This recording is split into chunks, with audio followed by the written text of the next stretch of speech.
This time in Roadworthy Rescues, we find a 64 Bel Air laying in the weeds. Get it running again. Whoever did this, you're fired. And take it directly to the dirt track.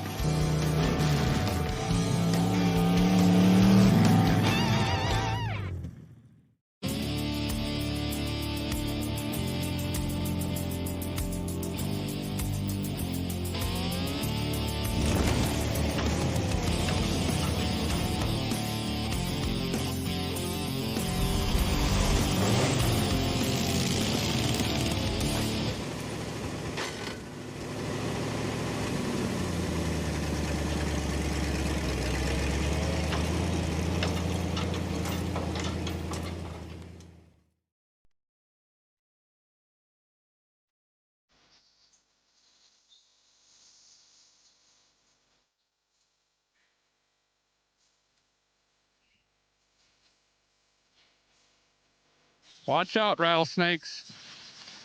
Bumblebees. Ouch, that's prickly.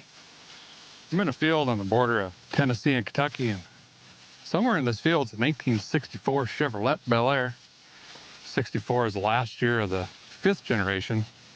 Of course, Bel Air is known for the iconic 50s, the Tri-5s, two-door flavor.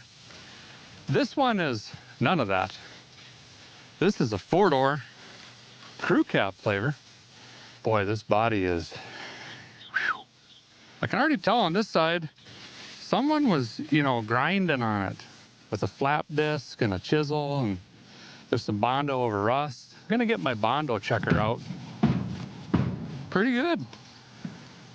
That's neat. See what we got in the rear here. I'll be dipped. There's a vice grip holding the taillight in. I think I owned this car. Pretty sure. Easy now, watch the paint. Move on to the captain's side here. This might get a little tricky. Yes. Yes. Good thing I'm a brown belt. Yes. Yes. Oh yeah, still got it. That's a tree actually. Okay, no wonder it broke my hand. All these seats look like, oh, take that back there, not luxury. Smells like a bird nest dipped in brute. Stings the nostrils, I like it. We got a racing steering wheel, broken column, no key. Throttle ain't throttling. Whatever brakes it had are now gone.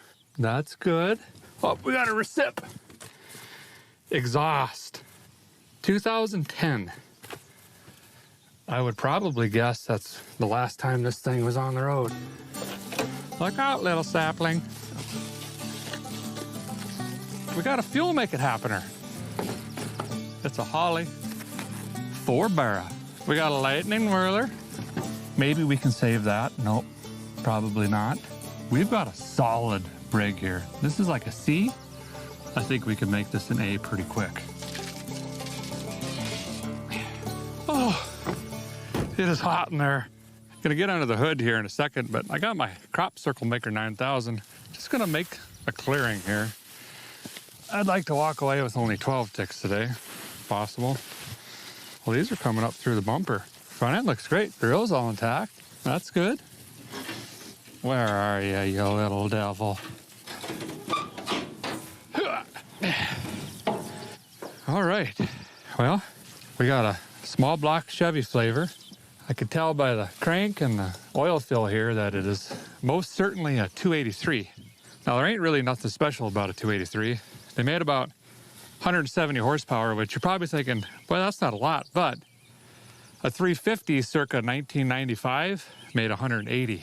So it really wasn't that bad, but there's no reason we have to keep this thing. Plus, it's missing a lot of parts.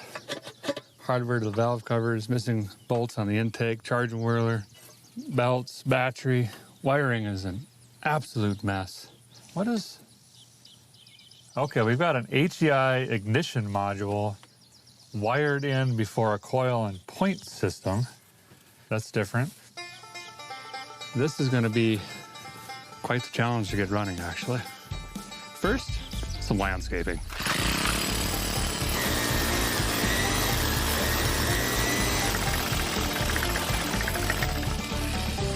Boy, this is gonna take a while.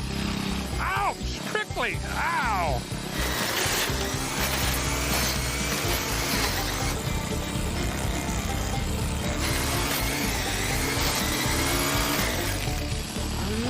It's in my retinas!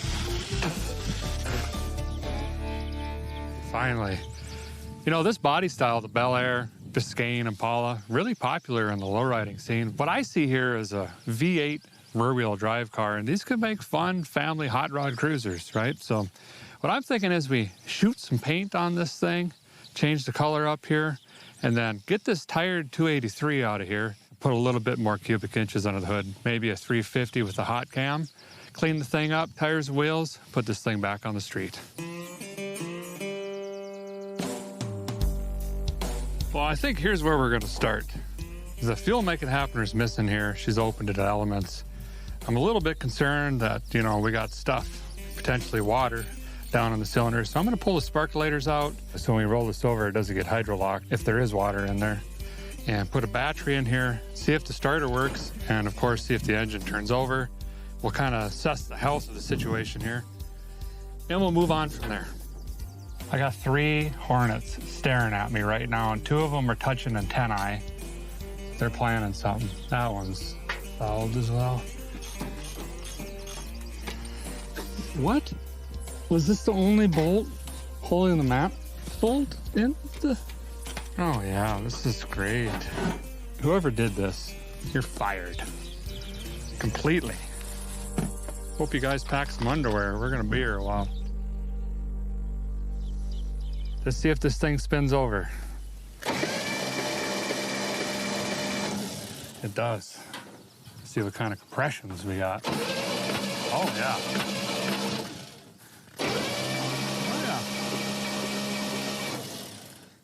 Nice. So I'm gonna gently remove these wasps from the situation here so we can get in here and work a little bit. Get out of here. Oh, I think that was a beetle, but in this episode, I get fined by PETA. So I zip tied the HEI ignition control module to the coil and then ran a wire that's just barely touching the back over to the sad post over here. We've got sparkles. Now, we got to start putting this thing back together, and we can get this thing fired up. Oh! Yeah, I was like from the slough. It's the good water. It's got all the minerals, vitamins. Whew. Why did I do that when I have to get under there and change the oil? That's fine. See if this bad boy holds some wind. Wrangler! I don't know why we have truck tires on here, but I approve.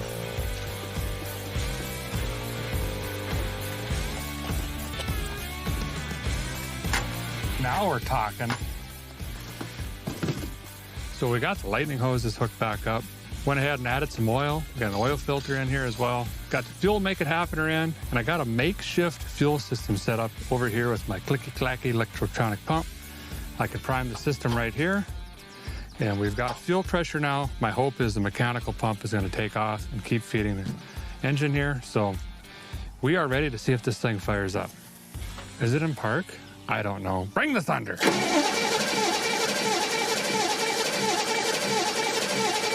Nothing. Oh, I have to flip the switch under the dash that I discovered is part of the Steel Me process on the ignition. Bringing the thunder again. Still nothing.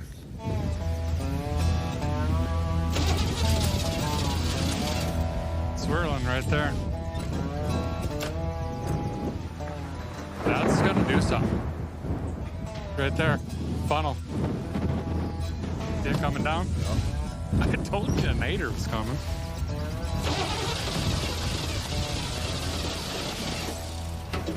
This ignition system is not very ignition-y. Well, as you can see, the weather is looking just a skosh nasty right now. So we're gonna pack up for tonight, come back bright and early in the morning, tackle this ignition system and try once again to get this fired up. Oop, there goes the tool.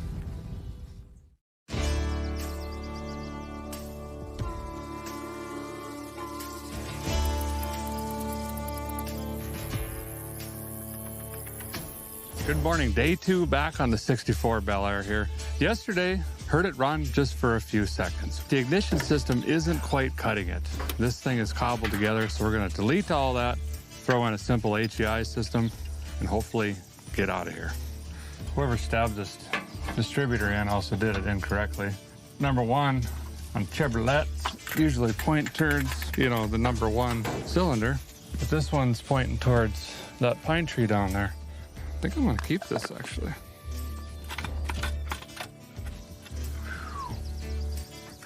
Instead of. So when installing a new distributor here, you can mark your number 1, which I did here, rough it in, and then start doing your firing order with your lightning hoses. Now you can mark it to 0 and just kind of twist this to get you close, or you can actually go to your initial timing, whatever it is for your specific engine, 12, 14, 18, 8 degrees. I don't know what you're working on. And then you line it up exactly. That is rough enough to get you started, and then you could throw a timing light on it and dial it in from there. That doesn't sound like a very good engine.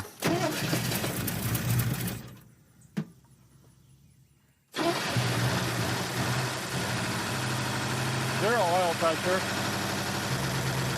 Still doesn't sound like it's building oil pressure.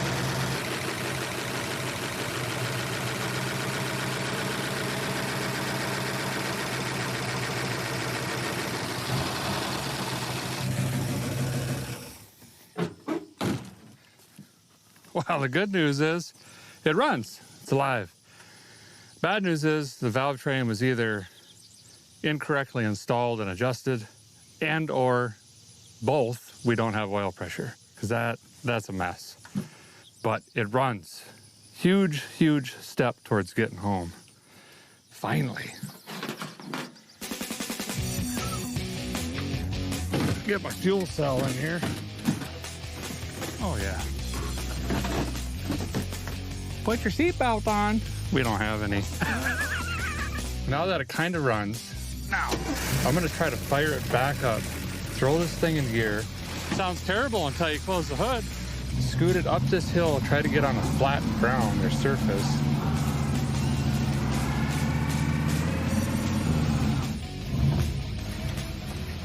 Everything's fine. Just relax. There. It's fine. It'll self-heal. That's a nice receiver hitch on that truck.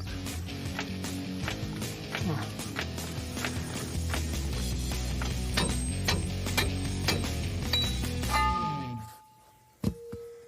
Someone put new brakes in here.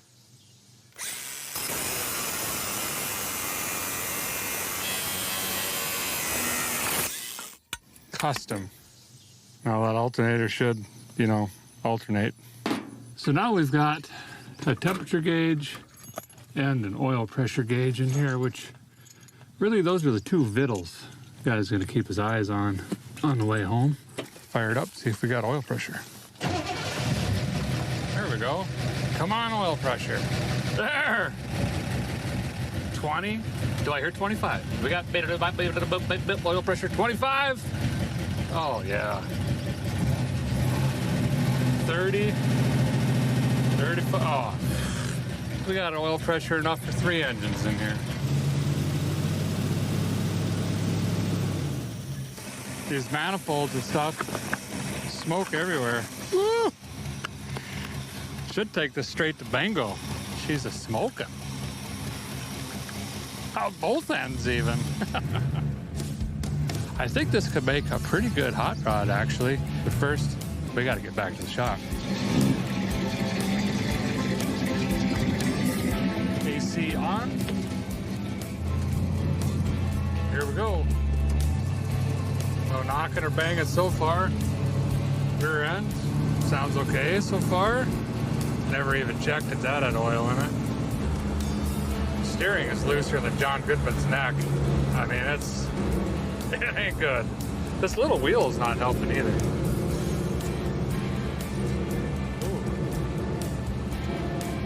Something rubbing. We'll ignore that for now. Bigger issue is it is hot already. That's not good. Yeah, she is hot, hot, hot. Shutting her down and coasting.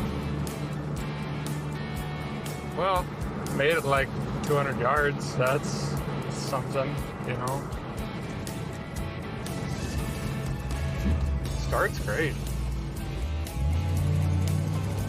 Oh yeah. Oh yeah. First burnout? Check. Got it.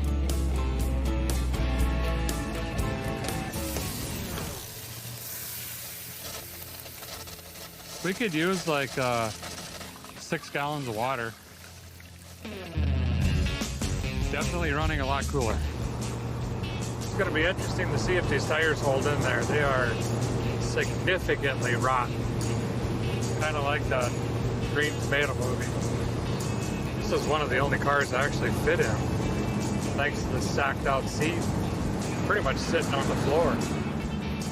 My speedometer's a little crooked. There we go. Now it still doesn't work. Oh, come on now. That's kind of too bad. Other than being completely gutless, this 283 runs pretty good.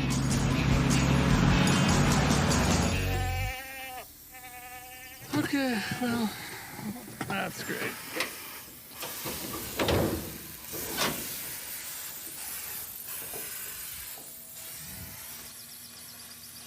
Well, as you can see, it is not happy. I can't keep this thing cool. Tried all the different speeds, different fueling, different timing, you name it. We got a bad rat or there's something going on with the head gasket or something like that. Plus, we got a captain side front tire down. I didn't think these would make it very far. So we're gonna go ahead and scoop this up on a flatbed, just have it towed to the shop, slam it on the ground there, and we could just tear right into this thing and fix this. That's what we'll do. I guess this is how it works.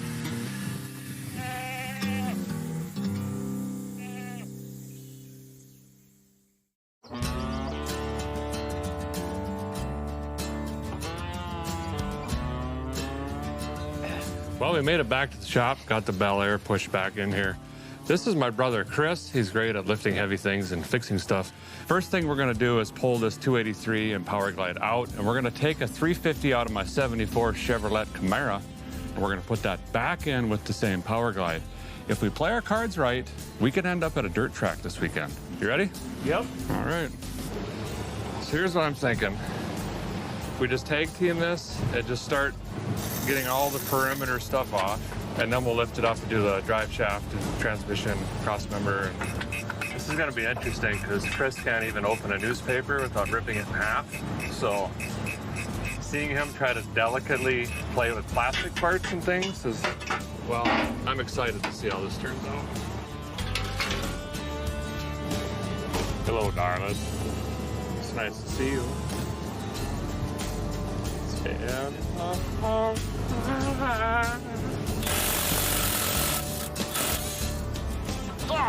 Moses samples. Great. So we're ready to pull the engine and transmission. We got the drive shaft disconnected. We cut all of the exhaust out, got the shift linkage undone, everything's unbolted. That's dripping a little bit.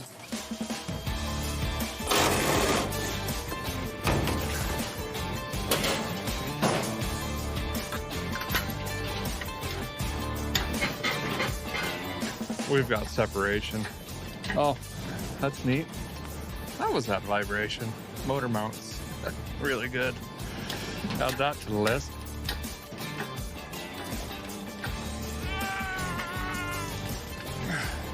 Ease. You got a lot of trust in that hobo freight jack. 3849852. I'm gonna look that up.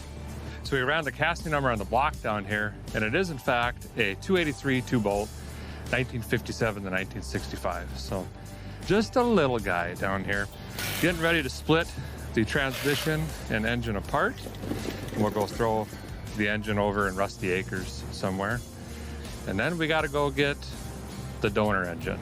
That's gonna be a project on its own. We'll walk over. Now we're dumping out the other end. Yeah, that's fine. Well, it's 6 1/2 dozen. We got a mess. I can't believe this. Oofta. What a mess. I'm reading another coffee cup. What do I do with this now? I don't know what's happening. Here you go. Oh. I need some kitty litter. Stat. That sounded good.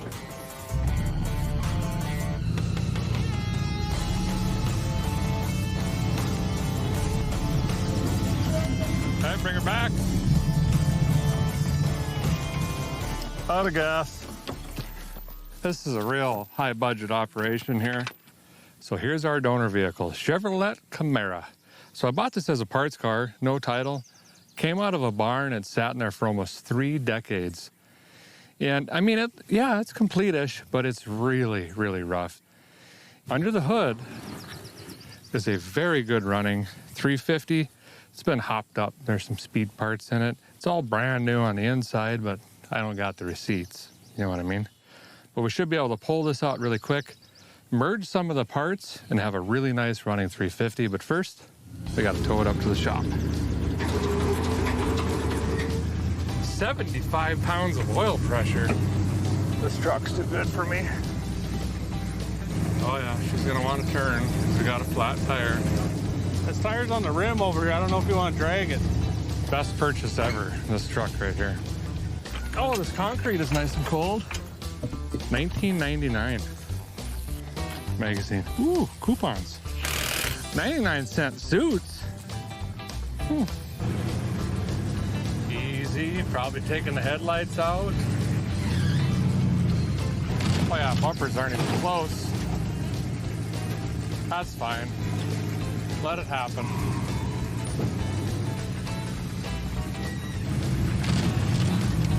Yep.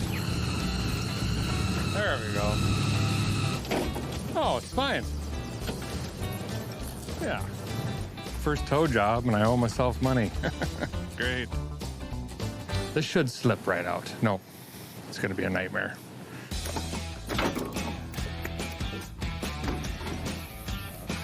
We can reuse that.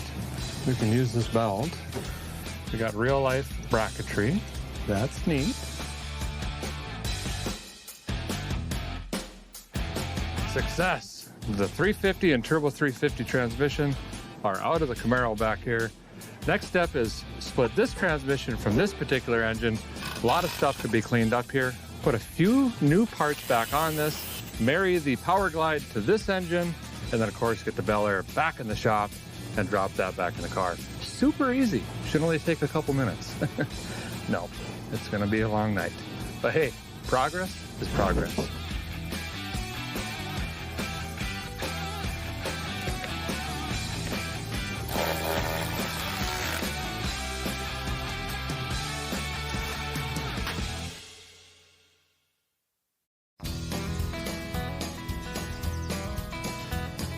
Good morning, we're back on the Bel Air. Late last night, I rebuilt the bodywork in here, and now it looks terrible.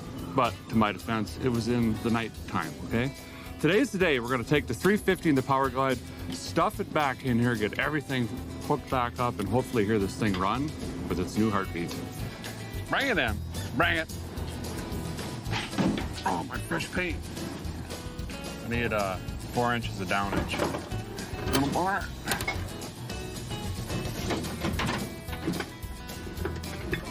All right, downage. Just stay, don't move.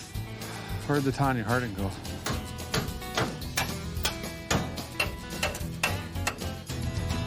So we got the 350 sitting in here and we wanted to hurry up and get it on the lift so we could get the transmission cross member in to, hold the transmission in. And the valve cover slipped into the recess of the firewall, so now we're kittywampus. So I'm gonna go and get the tractor and hit this in high gear and just force it on.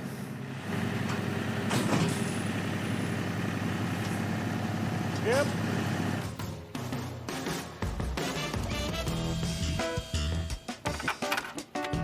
Things are actually going smooth for once. Injury. got the engine and transmission in. Transmission cross membrane and bolted up. Torque converter, she's torque related, you know, that's in. Started putting the drive shaft in. Son of a... And I got to put a U-joint in the rear because I dropped a cap, and well, needles, we're not finding those. And right now I'm just slipping the headers in. Well, how does this work?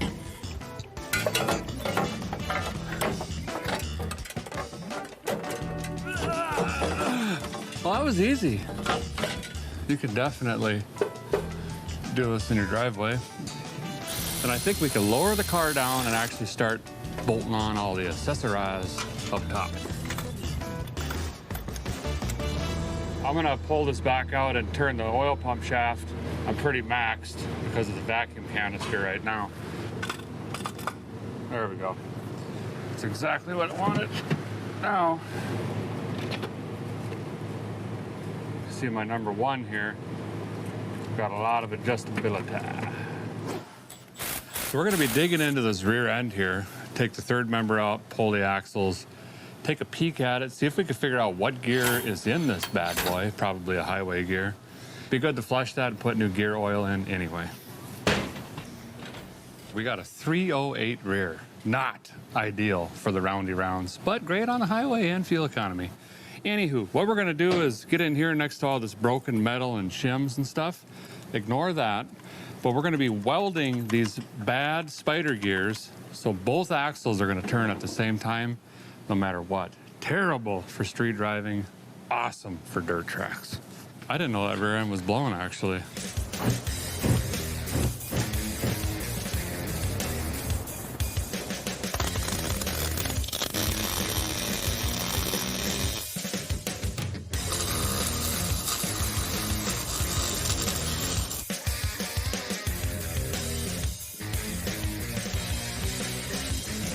Yeah, you're doing good.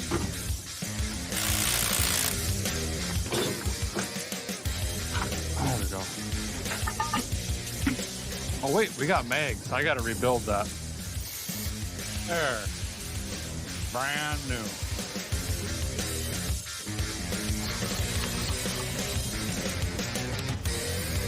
Kinda actually blends in now. There's more chrome on that one.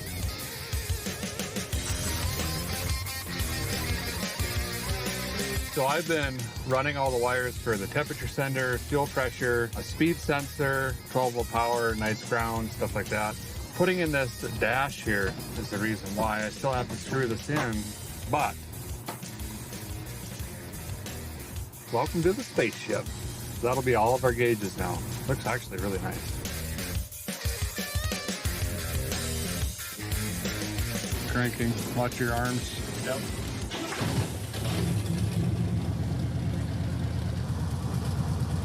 So the engine runs just like I remember it did.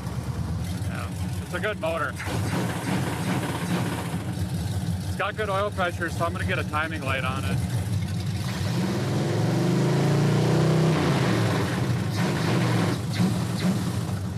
Yes. All that smoke is that cheap header paint cooking off. We can lock that distributor in.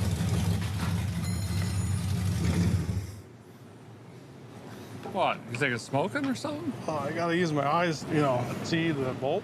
So what we're gonna do right now is go shake this thing down, go chase some cows or something, I don't know.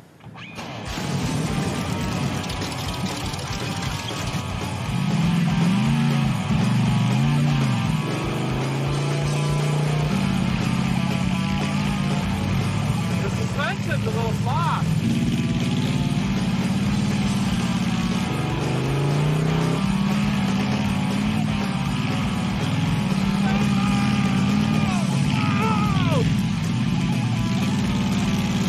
That's okay.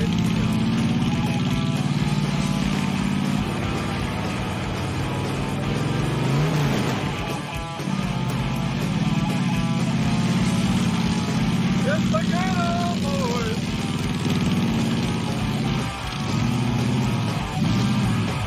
Boy, it really felt like we were going to roll there a couple times.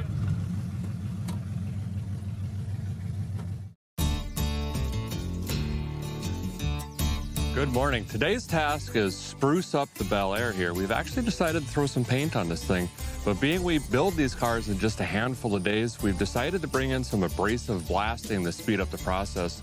Instead of 397 days sanding with 1,212 sheets of sandpaper. So we've got Jim here, and Jim, you're gonna take care of this today, right? I am. Today, we're planning on taking a little bit smoother approach to abrasive blasting. We're gonna use actual baking soda. Okay. Because with the fine grit of baking soda, what it'll do is it will remove the paint and any surface imperfections, leaving a smooth texture on the surface for you to spruce up the Bel Air. Because it is baking soda, it's not gonna etch any glass or anything like that, and the trim should be fine. That's exactly what we're looking for. He's gonna strip this thing down. We're gonna see just how bad it is and what we're gonna do next to throw some color on it.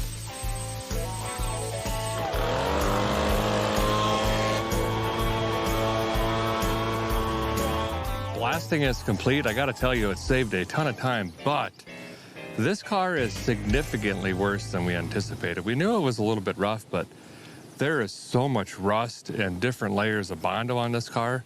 We're gonna switch gears a little bit. Instead of shooting some color on this, we're gonna finish sanding this out. Not a lot though. We wanted to leave some of the surface rust, different coloring, and even some of the Bondo and body filler in this thing. We're gonna go ahead and just clear coat this and just leave this basically bare metal, rust, a little bit of Bondo, this and that, and just kind of preserve the way it is, holding true to hot rodding. Let's just put this thing back on the street and use it. We'll fix it up over time. Well, I guess in our case, we're putting it on the dirt track.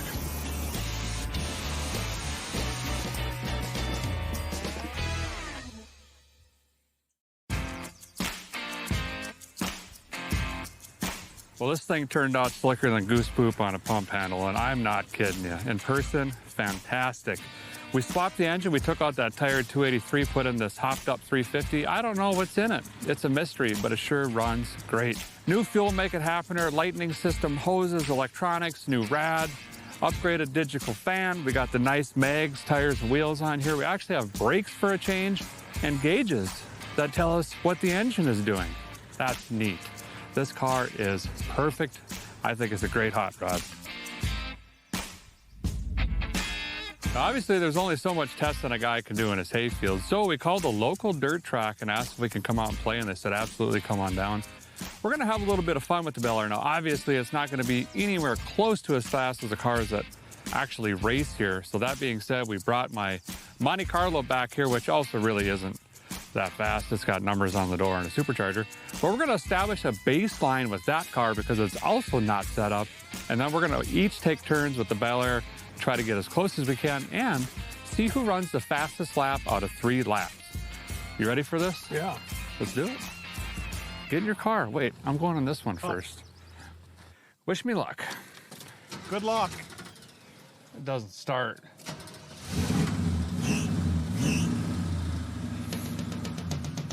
Hammer on it!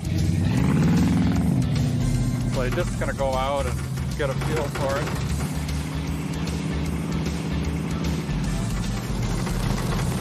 Oh. He is bumpy. How's it going in there? Does it need a little more wedge or something? Not designed for this. Was that an alien or were you trying to talk? Understeer! Carburetor bad! Oh, yeah! Wall there. There's a wall there. All right, here we go. We're gonna set a time. It's gonna go hot this time.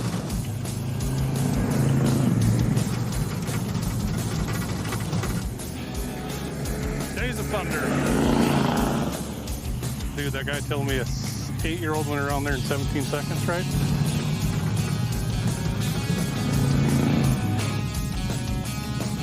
$21.99 was that one. I didn't like that lap. Early apex. Let's try to go a little higher.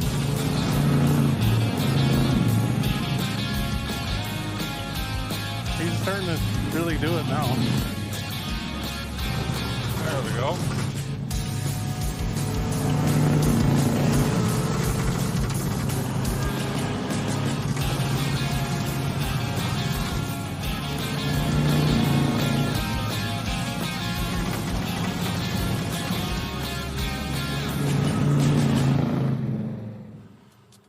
we got? 1994. I'll be dipped. The hobby stock guys out here, which is kind of the muscle car, rear wheel drive, just cars that look like this. They run about a 17 and a half out here. Pretty decent. Now let's see what the Bel Air can do on some snow tires. Your GoPro is... Looks like a big turd on it. Look at the track going hot.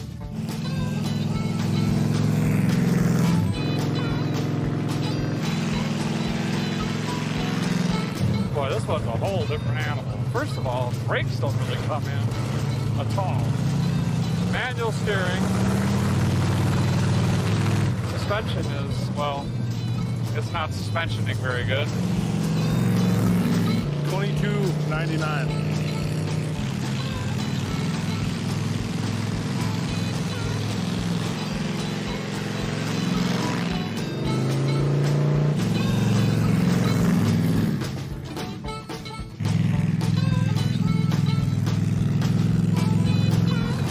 Buy a dirt track, you were asking? This is mine.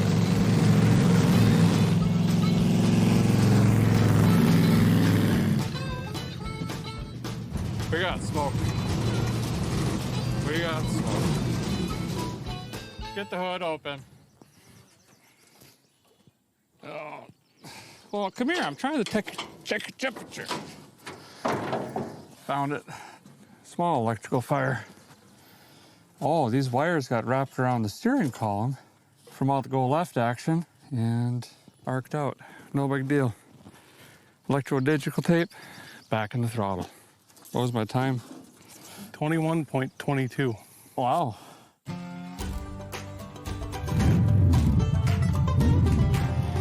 Chris is warming up right now. He's never done a dirt track before, and this is kind of a hard one to learn on because of the bang. I think he's having a stroke by the way that his foot is doing this on the throttle. I'm not really sure. Or maybe that's SOS. Maybe that's his strategy, is wear the transmission out. This is a high bank track, so it's all about momentum when you have low horsepower. Apparently I ran faster in this car than the Monte Carlo. That's because that one has significantly less horsepower, so I was holding the same line around the whole track.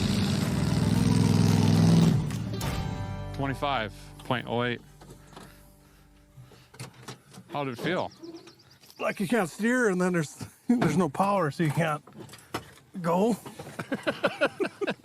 So it doesn't brake, it doesn't steer, it doesn't have power to slide it. And it doesn't rev up high enough. Well, other than that, it's a great dirt rig. track car. Should I go try it in first gear? I mean, you might as well. Well, we just watched the owner run his car around the track, and we found out that the Supers can run down into the 12s here. So that's really motivated me to run like a 20.973.4 seconds. Maybe. We'll see if the Bel Air's got it. Either way, Chris is gonna have to beat it.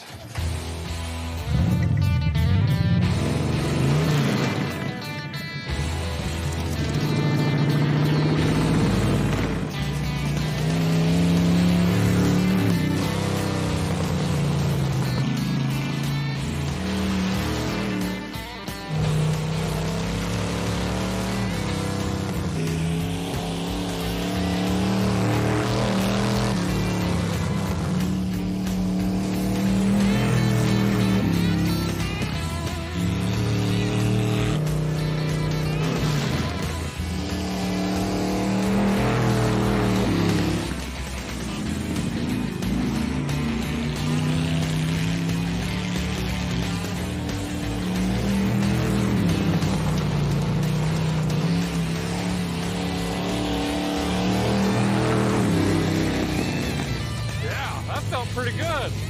I think I might have beat it. I beat it, didn't I? It was 1997. Really? Yeah. So keep it in first, man. This thing. It's way better. Oh, than the four barrel and stuff. And it's almost perfect. You're at about 5,000 RPM right when you pitch the car. So what was the difference? 0.03 of a second? You're talking door-to-door racing right there. Naturally aspirated 350 with a power glide, worn out everything on way too small of snow tires, versus a supercharged 400 with a turbo 400 transmission and 15x10 dirt track tires. Interesting. The old Bel Air can bring it. Love this car. I'm gonna do a couple more before practice. I'll yell hammer down out the window. Just give me a Kenny Rogers out the window. No, I'm yelling. All right. Remember that teenager on the throttle I was talking about?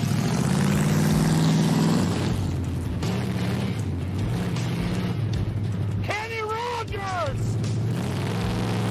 I just received the official Kenny Rogers from the in-car, so I guess that means he's hot. There we go. Good turn. Looking good. Got some slidage. Nice. It looks so awesome.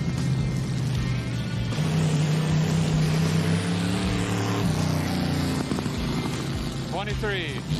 He likes turn 2. He does great there. This one's a little more intimidating when you're coming in with a full head of steam and there's just concrete. Shifted. He got faster though. It sounds like he has a wood leg and he's trying to put it on while driving. I don't understand why it goes from 0 to 100, 0, 100, 0, 100.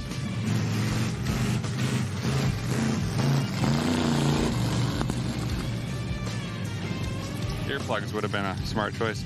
20.39 is his official fastest lap, which really is not that much slower than me just feeding it. So that's pretty impressive for Christopher.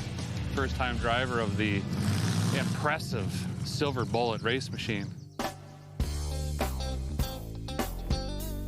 That was a lot of fun. The Bel Air ended up running 300 slower than the Monte Carlo, but I gotta do it. I'm gonna declare this car the winner because just a few days ago it was buried in chest-high weeds and missing a bunch of parts. Now it's out here slinging dirt. We're having fun with it. I think I nailed it on this car as far as a hot rod goes. Just something we can enjoy, drive for now, build over time. That's gonna do it for this episode of Roadworthy Rescues, but stay tuned. There's a lot more to save.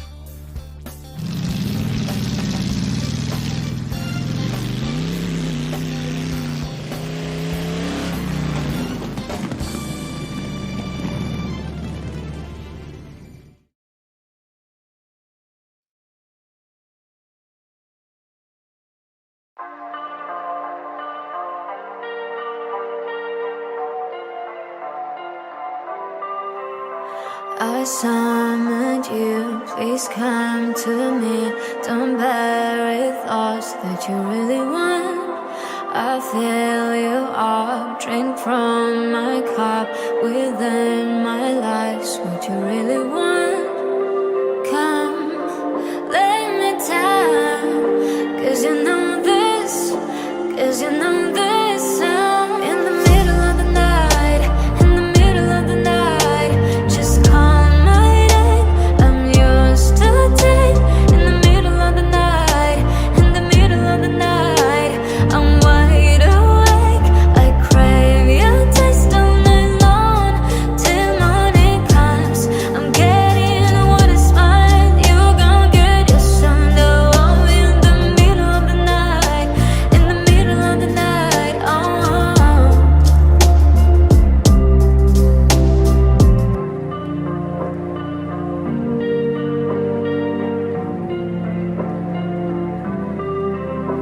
These burning flames, these crashing waves, wash up